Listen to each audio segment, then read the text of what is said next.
Everybody, welcome to the show. This is Hasta Abajo. Y'all, I am so excited to talk to our guest today. She is a flag football gold medalist. Can we give it up for a gold medalist? Gold medalist. Cami always likes to emphasize titles on the show, so we are definitely excited to have not only a gold medalist and a broadcaster. You're multifaceted, but I mean, the title speaks for itself, I think. But everybody, welcome to the show, Rebeca Landa. Okay, she serves as a lead commentator for Variety. Bienvenida, amiga. Gracias. She serves as a lead commentator for a variety of sports, including ESPN Deportes telecast on Monday Night Football. And now we're talking about the American football, not the football that I play. And she is the very first woman on ESPN Deportes to be a play-by-play commentator. Let's go, Queen. And now on every episode, we start with some talk and some cafecito. And since we got a guest, she's joining us up on the catch-up and the chisme. You are living in Mexico City, right? Yes, I live in Ciudad de Mexico. I'm not from here, but ESPN offices are here. So this is where I live with my husband. He's from Argentina. So Hey. Arriba Argentina. Yeah, when we talk about soccer in this house, we're normally talking about Messi or football. Sorry. Okay, we love to see it. Now, I know that you're not from there, but what does a perfect night in Mexico City look like for you? Ooh. So, okay, I'm an athlete, so mostly I'm not out at night, I would say. Wait, but she says mostly. That means there's a little Mostly. room. Right. And that 1% is important, okay? Yeah, so I live in a place that's called Condesa. I don't know if you guys heard of it, but it's like super popular now. A lot of Americans are moving in to Mexico City, especially in this area, just because there are so many like little bars and cafes and restaurants that are super cool. So what I would do if it was like a night out, I'm gonna sound really boring, but it might be like a walk with my husband to a great restaurant that we both love, have like a great dinner, and then walk back home. What's your favorite like culinary moment type of food? Right now, I'm so into Asian food. So anything that has to do with like sushi or ramen or like rice, I'm into all of that right now. I'm like craving it all the time. Same. And it's not because of my period. It's like all the time. Exactly. Wait, so what city are you from? So I was born in Puebla, which is like 2 hours south of Mexico City. Okay. But my parents are both from Monterrey, and culturally they're so different that I feel more like from Monterrey than from Puebla. So I say that I'm like from everywhere and nowhere at the same time. Love that. Do you also support the team, like the soccer team, Fútbol Puebla, or what is your team? Or Monterrey, what is your... No, I honestly don't have a team for any sport anymore. I just love watching sports in general. So I've been to a couple of like Liga MX Femenil in Mexico, and it's just me rooting for women killing it at their sport. I just love supporting everybody. There are teams that I feel a little bit more empathy towards maybe, and others that I'm like, I'm never rooting for you guys. But in general, I just support anybody. Wait, I also have a very important question because you said you were from Puebla. Did mole come from there or Oaxaca? I think it comes from Oaxaca. I can say that. But there's two type of moles. So we can say that there's Poblano mole and there's Oaxaqueño mole. Just to keep it cool. Okay. What do you think, Cami? Well, what do you think? I don't know. I'm not invested in that debate. If you ask me about the arepa debate, I might have some more opinions. On the mate debate, I have more opinions. But on the mole debate, I'll divert to you since you're the professional. Yeah. Well, I do have investment in the quesadilla debate. So in Mexico City, they don't put cheese in their quesadillas. And for me, it's like the word quesadilla starts with a K because of the queso. Queso. Right? But in Mexico City, you have to say quesadillas con queso. If not, it's just like a tortilla taco with some other thing. It's just weird. Good to know. I'm really invested in that one. Yeah. So if you come to Mexico City, you have to say quesadilla con queso, please. If not, you're just getting a taco. If you go anywhere else in the world where people know what a quesadilla is, then you'll just order a normal quesadilla and get cheese on your quesadilla. Very interesting. We have already learned something just in our intro alone. Very important. Okay. All right. So Rebeca, do people call you Rebe or Rebeca? What do you like? Yeah, both. But Okay. Rebe is like for friends, so you guys can call me Rebe. Yeah. Let's go. We've made it. We made it, Cami. We're in the friends. We're in the friend zone. Amigas. Yeah. So Rebe, I mean, girlfriend, like you fit. You are fit, okay? Like She I said, see. I'm an athlete, first off. Yeah. I don't go out most of the nights.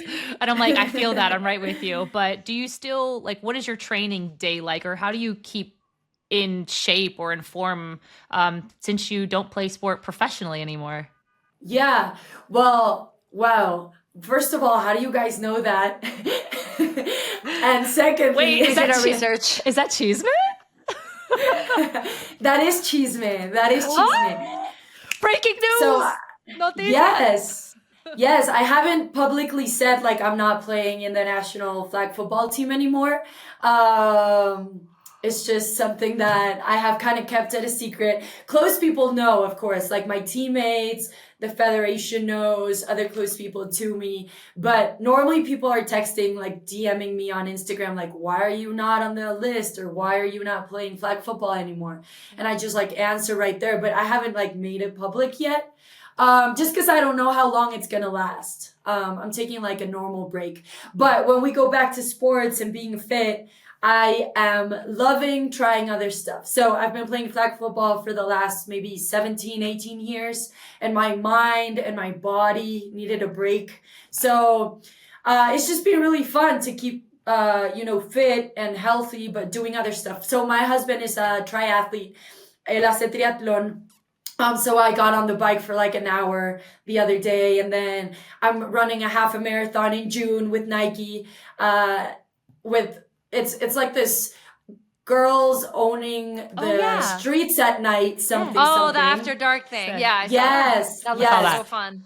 Yeah, so I'm super excited to run that with my friends. I'm not really a runner, so I'm trying to like train to not suffer as much just because I don't enjoy running, just because, we're into sports and you're accustomed to running behind a ball when you're running behind nobody or nothing. I need to pause. I need to pause for a moment because both you and Meli say that, right? Because you guys like sprint. So Yeah. you don't consider sprinting being a runner, like when you speak out loud when you say it. But I'm in my head, I watch you guys. You're sprinting from side to side the entire time. I'm like, these girly pops are runners que están corriendo. ¿De qué están corriendo? No sé, pero siguen corriendo y a todo pulmón. And now you come on here and you have the audacity to say you're not a runner. Yeah.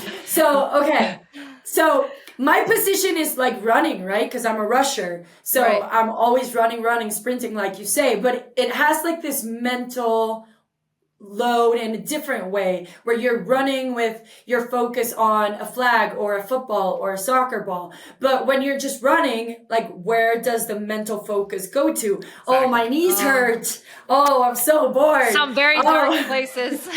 Exactly. So that's the part of running that we don't like, where you're like inside yourself. You know what? Exactly. You know what I realized, Reka, because like when I first retired from soccer, like the same. I'm like, oh, I hate running, like hate it. If there's not a soccer ball or a ball involved in it, like I'm not there. But then when I started realizing, like, why do I have this like against running? It's because for us, like we were always taught like running was part of fitness tests. Like we had 120s they were called, where you had to sprint across the field and then jog back and sprint across the field and jog back. There was another running test called literally suicides. Okay. Yeah. So back and forth, right? Touch the line. And there's always like a I negative did kind of like those. Ew, but okay. There's always like I'm a little masochist. Why? literally, whoa. Me gusta el dolor. We really know the dark side of Cami. And so, like, I'm like the pancake, suicides, give it to me. Gabby. literally. And so I I'm working realized, through a lot of shit, okay? and so So for some people, like Camila Ramon, they like that shit. But for some other people, there's like a negative connotation to running, right? And so I realized over time, and now that I'm all of a sudden a 2-time half marathoner and a 2-time full marathoner, that like you Yes, let's go. Yeah. No te equivoques. No, thank you. Okay. But no, it is hard. And like now, instead of like trying to catch up to a ball, I'm trying to catch up to Cami, who's like running like a fucking, I don't know, 7-minute mile in front of me. And I'm like, oh my God.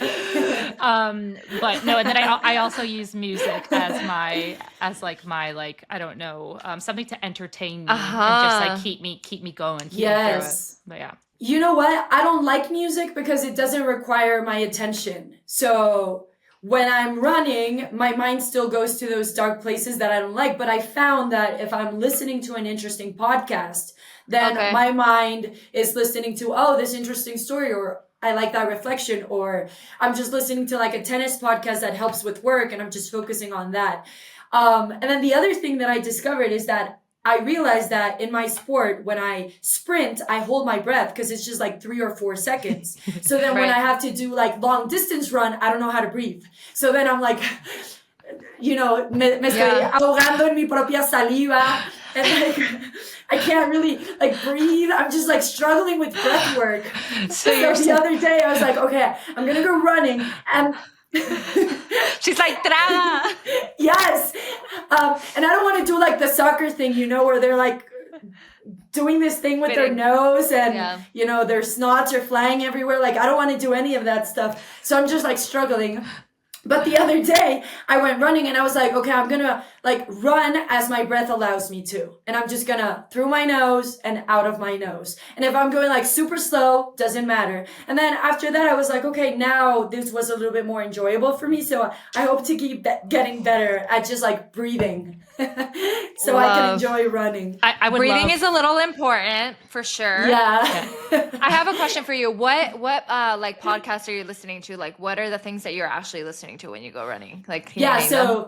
Yeah, sure. It depends. So, for example, I love listening to the tennis podcast, but they have like one episode a week. So if I already went running or I've been in the car for long enough, then I'm done with that.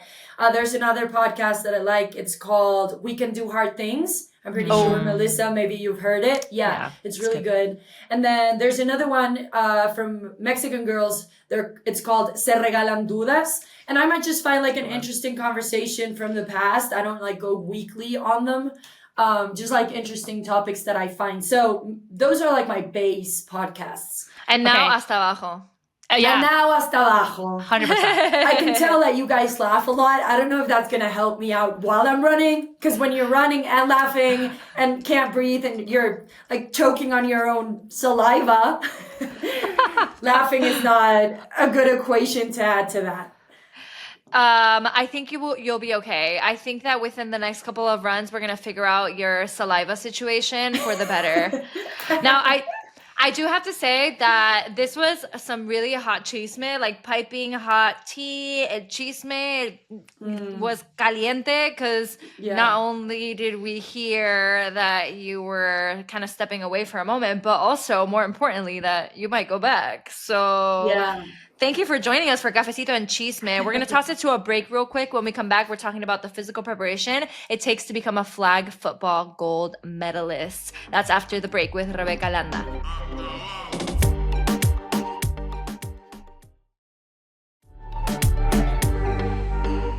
Welcome back to the show, everybody. Here with our guest, Rebeca Landa.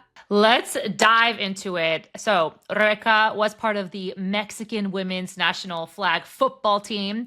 And in 2022, she made history along with her team by clinching the gold medal in the World Games, becoming the first women's flag football gold medalist in the event's history. So, Rebeca. History.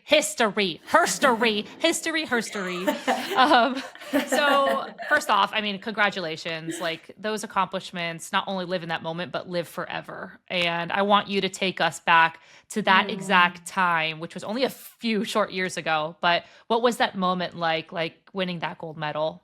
Yeah, it was amazing just because of the whole process of it. There's this video of me like receiving the gold medal and like kissing it and crying, and everybody's crying. And the person that's giving the gold medal to me saying like, please don't cry, you're gonna make me cry. And I was crying just because I was thinking of like all those years that it takes you to win a gold medal. Like it's never that week, it's never that game. It's always like a super long process, right? So it was just beautiful to remember like all the people that were part of my process, were part of my friends and my teammates' process, all the dreams that we had, and also kind of like excited about what was coming in the future. So the reason why we were at the World Games was because our sport was kind of like starting to sound for LA 2028. And this was kind of like a trial run, right? So yeah, I was just like overwhelmed with positive emotions. My family was there. I started living on my own when I was 19. And you know, like Latinos, we love being with our family. It wasn't like my ideal plan to not live with my parents and be far away from them. So also for them to be there, for my husband to be there, it was just such a really special moment to share with everybody. And then with Mexico as well, because like Mexico, we have a lot of bad news sometimes. We have some really great news at times, but this was like, hey, women can change history. Mexican women can work together.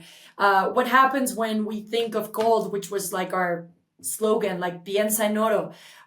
So yeah, it was just like super beautifully overwhelming moment in my career. I bet. Wait, you said LA 2028. Does that mean something that I missed? Yeah, so now flag football is part of the Olympic program and it's going to debut in LA 2028.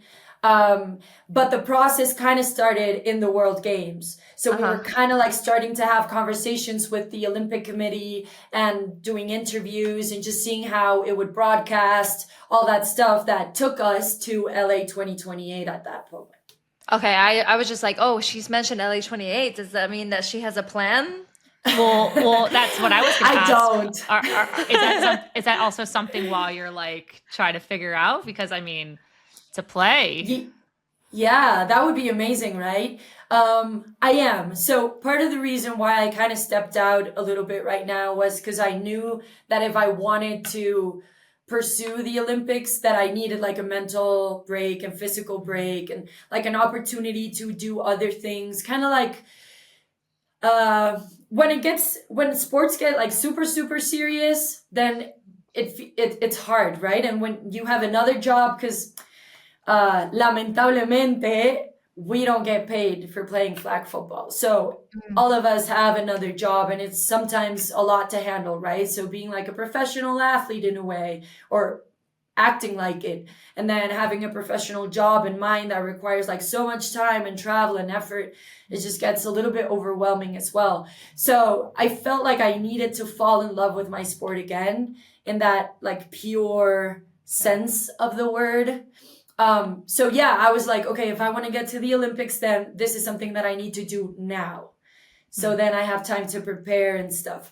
But I'm still kind of trying to figure it out because I got married a year ago. I don't know like how soon we want to have a family, if it's going to be like in between or after. So I just know that a lot of things can happen in 3 or 4 years. So it is part of the plan, but I'm not like it's not super locked in. I know that many things can change in the process. Yeah, that's very true. And to be honest with you, like I lived something so similar as well, which one was not getting paid a dime for playing soccer for my federation, like the lack of support, but really like playing soccer and wanting to represent the El Escudo, just by passion. Like that was really it. It was just like, I love the game, passionate about the game, but then passionate about representing my country. Right. But then you do get to a point, like a reflection point, where you realize, at least in my scenario, what's like, is it all really worth it? Right.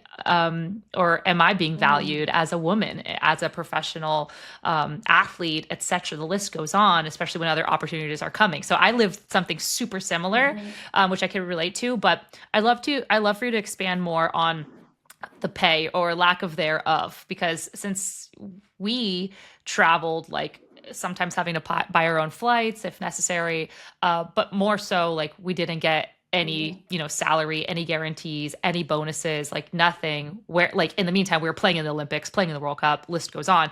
But like, what is it like for you all as female athletes, professional athletes, having to deal with that? You mentioned jobs, so you're having to do second or third jobs. But what do you have to also pay for in order to support that type of professional lifestyle? Yeah, I think in a way, in comparison to other sports, I would say that we're kind of lucky. Of course, it's not ideal, and we should get to that point where athletes are being paid. But this is not like a gender thing. It's like men that play flag football aren't getting paid either, just because flag football is kind of like new in the space of like sports or like world sports. I don't know how to say. Because in Mexico, we've been playing flag football for like 50 years, but it wasn't seen as a professional sport. It wasn't seen as an Olympic sport, right? It was more like a recreational sport.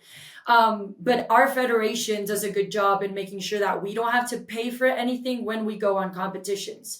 So my first World Championship was in Panama, and it was in 2018, and we didn't pay for anything. So like flights, uniforms, food, any of that stuff.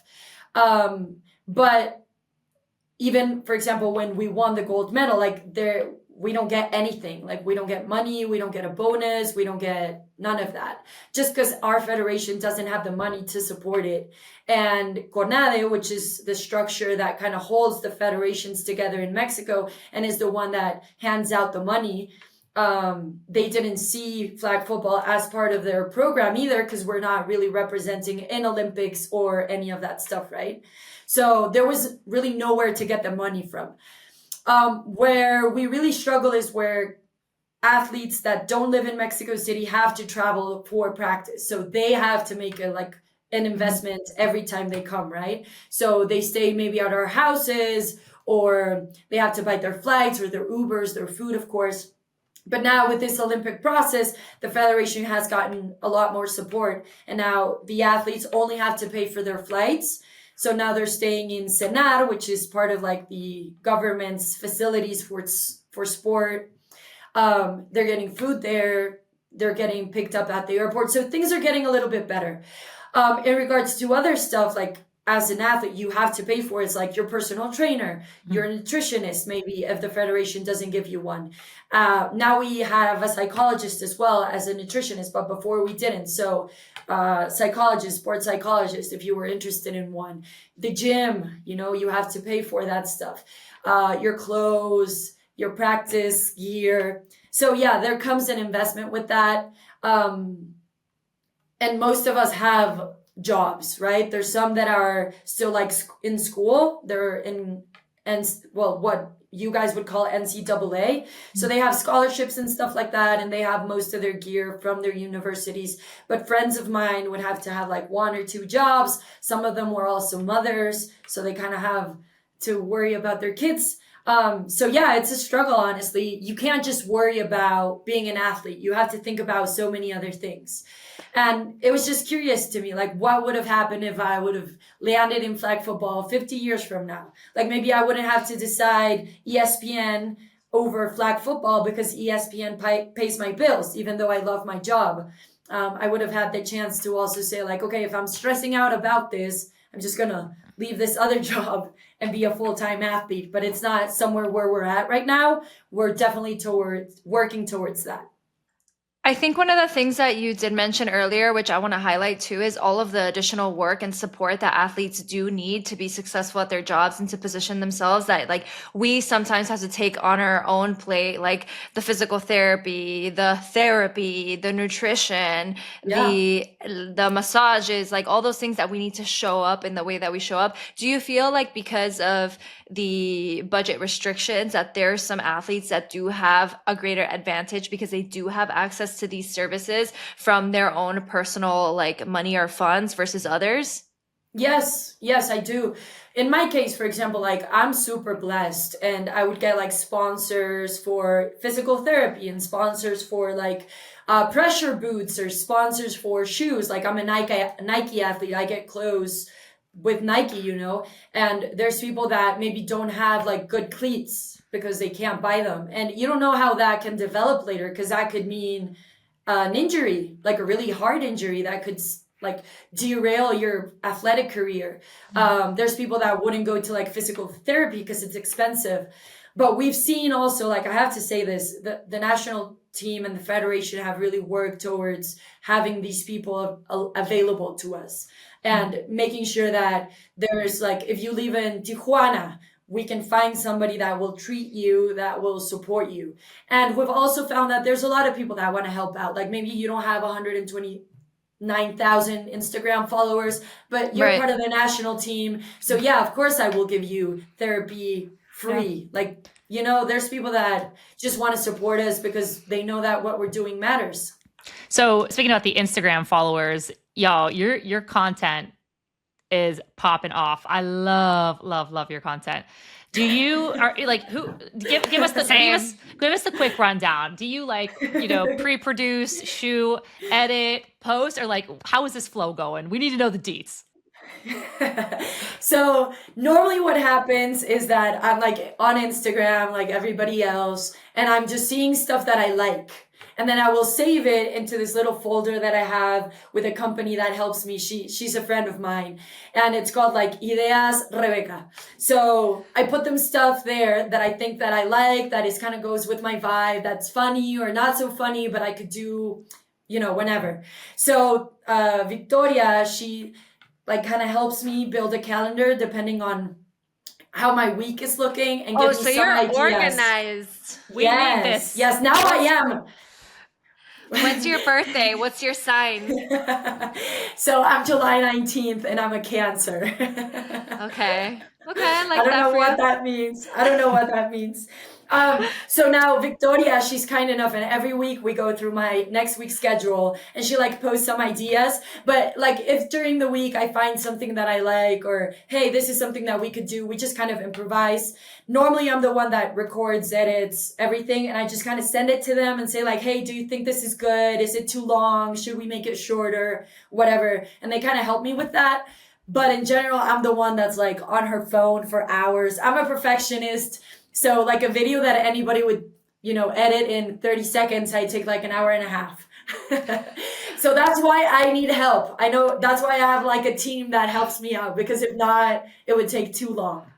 I think Meli is really good at coming up with concepts too, and I'm like the faster person that edits. We did like our whole, like we had so much content from the marathon that we ran together in Miami, and I was like, don't worry girl, I got you with the edit. So I spent like literally, it took me like an hour and a half to edit, which I think it probably would have taken Meli like 8 hours. Oh, fast. But then I was like, here, just put the captions on here, please.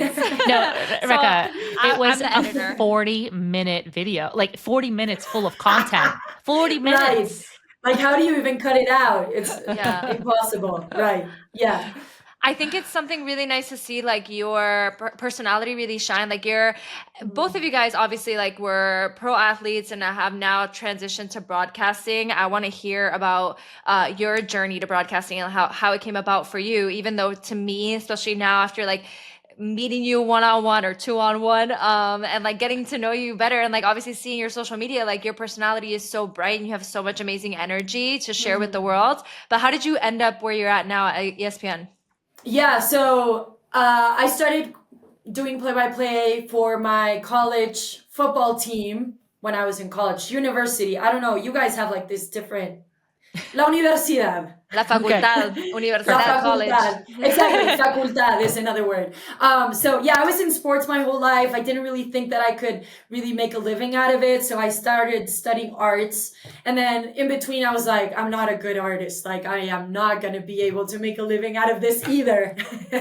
So, you know, my university had a lot of projects, and I just went looking, and I found one where they had like a TV station that broadcast a lot of the things around the university, and some of those things were the guys' football games. So I went to a casting. They did like this knowledge test, and I had been playing flag football for a while now and watching football even further along. So when they did this test, apparently I was like really good at knowing football and strategy and like stuff from the university team, which I had been supporting since I was like 13. So they said like, hey, Rebe, do you want to be our analyst? And I was like, whoa, like wasn't really at all expecting that. I was a little bit afraid, just because I didn't know what I was supposed to really be doing. And there weren't a lot of women that I could like turn around and look up to and ask or email or like, hey, what am I supposed to do? So that's kind of how it started. And then the next year they were like, we want you to start doing play-by-play. I was like, sure. So I did play-by-play for the next 2 years. And I started realizing like, this is really cool. I really like doing this. I like being close to sports. I think I'm good at it. And then also there came this little like purpose thing on the side where I was getting a lot of messages on Instagram and Facebook and whatever that was going on, I don't know, like 10, 12 years ago.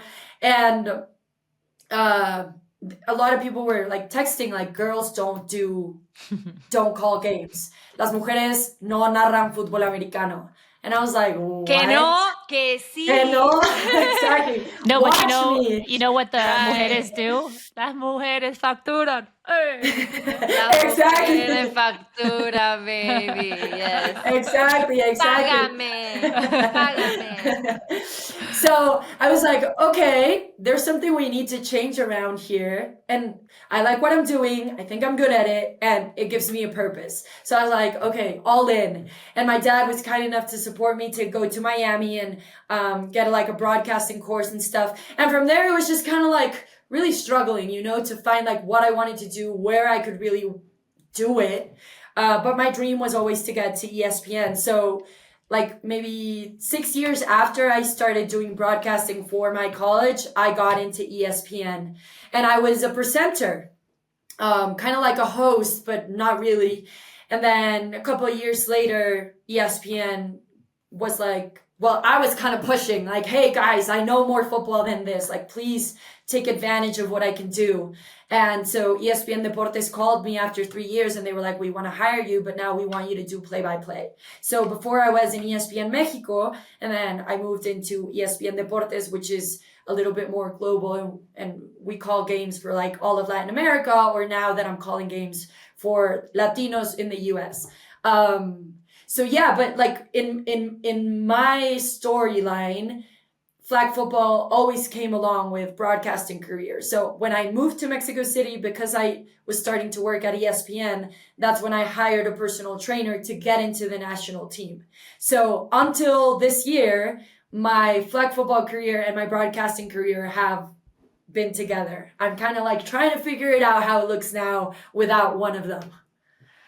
I love that, and I love the way that in your story you've pivoted so many times. You were like, oh, this isn't really working for me, or like I'm gonna try this, but if I don't like it, or no me van a pagar, or no voy a poder salir adelante o pay the bills, like I'm gonna pivot, I'm gonna try something new while still maintaining your passions. I feel like that's something very inspiring, because sometimes people see success as like being the best and like sustaining, you know, that like one thing, or just like you're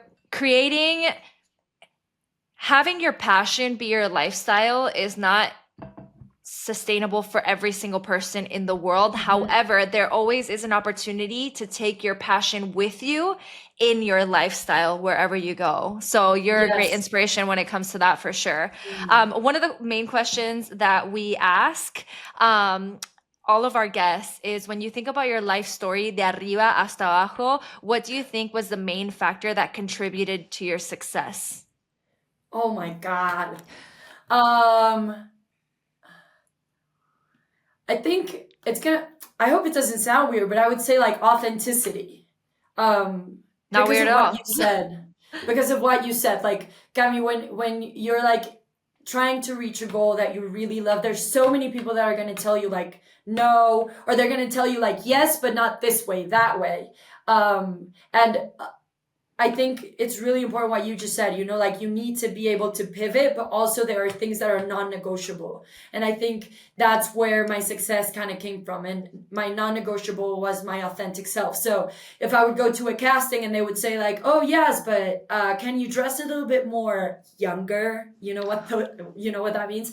I would be like, no. Because what does that mean? Yeah, what does that mean? It means like be sexier or show a little bit more skin. By younger, you mean sluttier? That's weird. Yes. Okay. Yes, that's There's what a they lot would of problems, say. just a few issues with that, A personally. lot of issues with that. A lot of issues with that.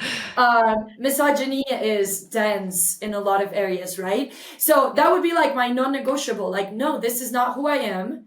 And then I lost myself for a little bit. I must say, but I was like, no, this is not who I am. I'm not gonna dumb myself down for you to be able to hire me.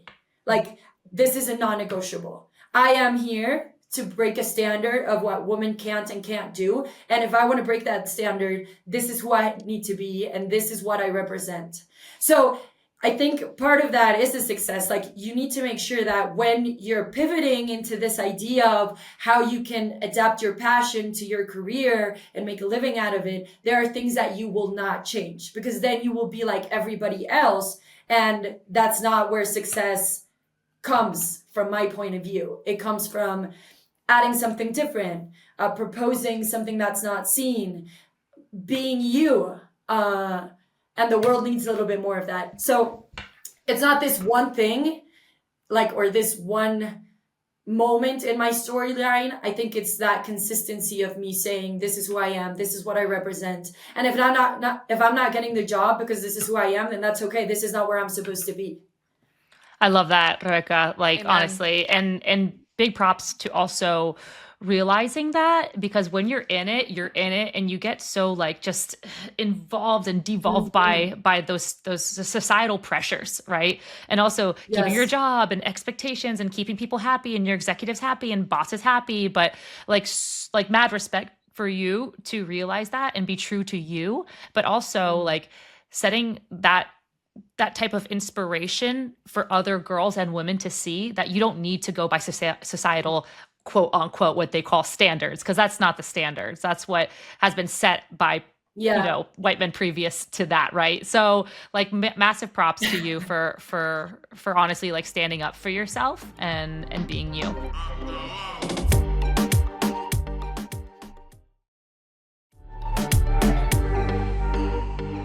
And we're back, y'all. And first and foremost, we gotta talk about the growth of women's sports. It's absolutely exploding, and it makes us so incredibly proud to live in this era, to live in this moment, especially with so much appreciation to those pioneers who have helped build this growth to this day and age.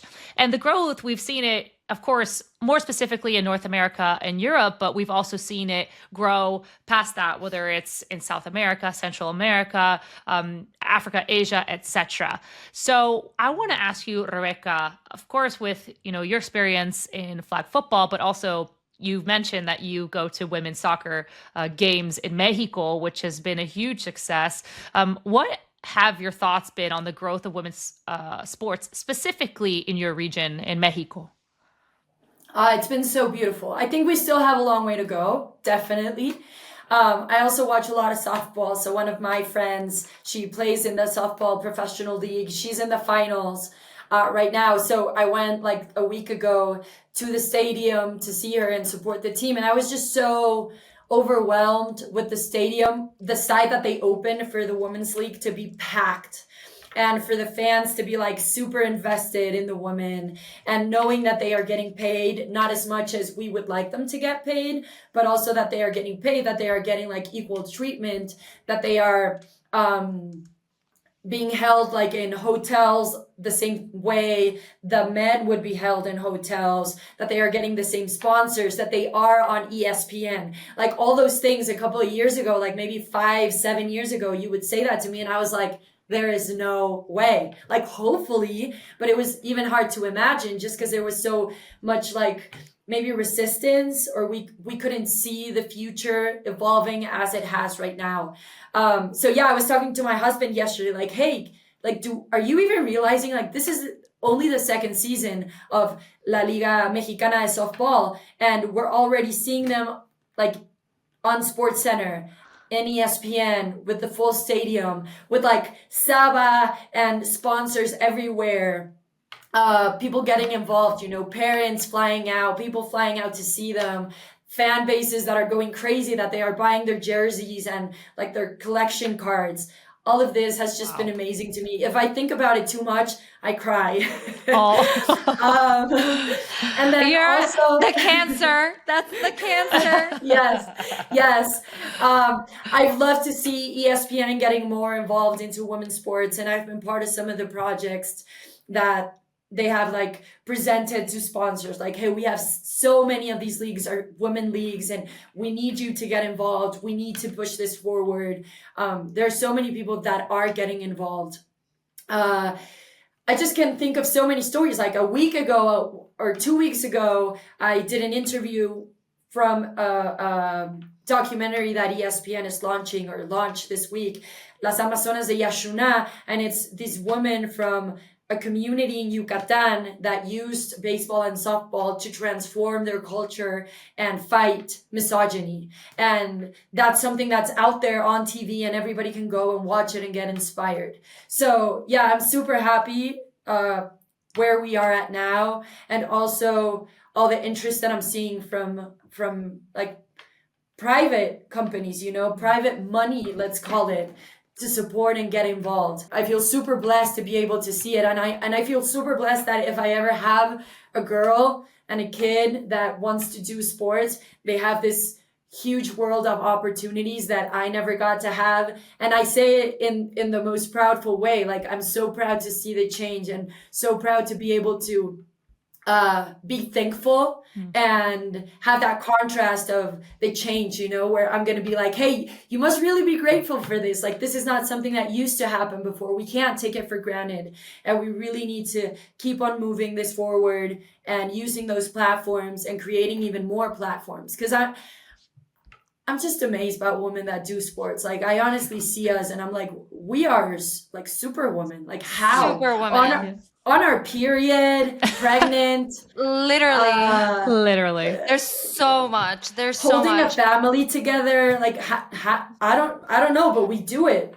All that while still like going above and beyond, because not only are you playing sport and not only are you like doing all the things that, male athletes are doing, but also like there's a requirement to push the culture and to push for change that a lot of female athletes are doing. So not only are you, just an athlete that's like focused on your family, that's focused on your sport, but you're also focused on fighting to get paid not only for yourself, but for future women to come, your cultural icons and agents for change. One of the things that you mentioned too, that interests me a lot is like about having a girl and having one of the things that we were talking about with Meli too, is that girls that do sport or that are athletes are most likely to be like C-suite executives or become these like leaders in the future. Yeah. Have you seen a lot of programs to help support girls getting into sport? And do you have any recommendations potentially for somebody who's listening to this that may not have like feel like they have the most resources to get their girls involved in sport, but want to? Yeah. I've seen it a little bit more. I need to be honest, not really. I think like people are getting involved where there's a lot of like already people seeing that, like professional sports or like the sports that are already on TV. But there have been a few companies that I've talked to that are like, okay, we want to reach girls, because that's really where we need to start investing, not when they're already made, right? Like, we need to allow them to get into this area first for them to start dreaming. So yeah, not as much as I would like to, but it's starting to get there. And then also in regards to people that, first of all, I would say like, let them choose whatever they want. Facts. Right. Because sometimes it happens like, oh, she's doing gymnastics, but she's not going to be good enough. So we should think about something else. Like, bro, just let her be. Like, a lot of the girls, when they get to high school, they're going to drop off sports if you don't like just let them do something they enjoy, because there's so many other things that we have to worry about, like our body and people shaming us or calling us marimachas because we're into sport. Like, it's so easy to drop out of sports. So don't make it harder for them. Just let them do what they want. That would be like my first thing. Y punto. Y punto. And then people people that want to involve more women, make sure you're communicating that. Like if there's a flyer that you're putting out there, make sure there's a woman in that flyer.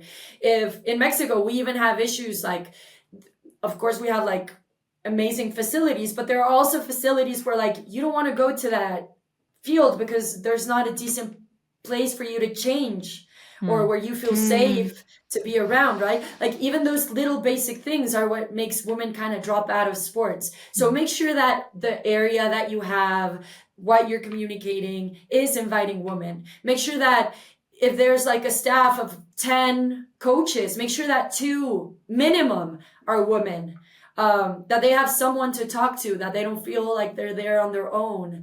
And parents just let their girls be. I don't know. In Mexico, I think we don't put so much pressure on people in sports or kids in sports as maybe in the US, but even for people in the US that are listening to us, like if you put too much pressure on your kids, at some point they're going to end up not enjoying it. Kind of like what happens to professional athletes at times. And that's not the time to put pressure on them. They're supposed to be learning about all of these values that are going to give them those positions that might change the world, where they're making decisions that affect others in a positive way. Yeah, totally. All right, Cami, what are we going for right now? Hágame famosa, baby. It's time. If you have not heard of our Hágame Famosa segment, it's just essentially where I hook you up. I give you an assist on the music side, and then Meli's gonna hook you up on the sports side, the women's sports side, the football side. And now we have Rebeca, so she might hook you up too. I'm gonna go first. Te voy a hacer famosa. We're talking to Rebeca from Mexico.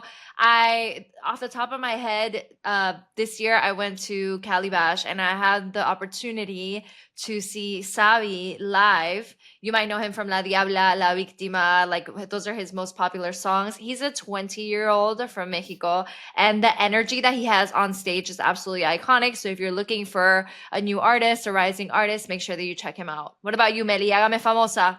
All right, y'all. So a lot of this conversation was, of course, geared around the growth of women's sports. And I got to share with you all that this latest article that came out, check this. Advertisers spent $244 million on women's sports in 2024, making an 139% year-over-year increase. Meaning like this slay.